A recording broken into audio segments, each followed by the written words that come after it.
এই, তুমি এখন কোথায় যাচ্ছ? কেন? আমি এখন বাজারে যাব। তোমার কিছু লাগবে?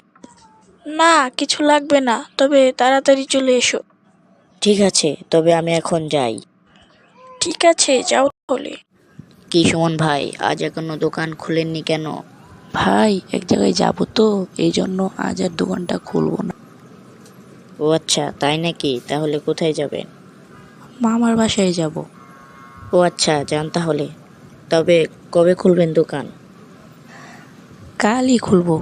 এখন আপনার কিছু লাগবে? হ্যাঁ, এখন শুধু 1 কেজি চিনি আর 1 প্যাকেট সেমাই দিলেই চলবে। ঠিক আছে, দিচ্ছি তাহলে। ঠিক আছে, তবে দিন। এই নিন আপনার জিনিসপত্র। ঠিক আছে, তাহলে এখন আমি আসি। এই, কই তুমি? এদিকে আসো। ও, তুমি এসে পড়েছো? হ্যাঁ, এই নাও ধরো। কোথায়? দাও দেখি। এই নাও ধরো।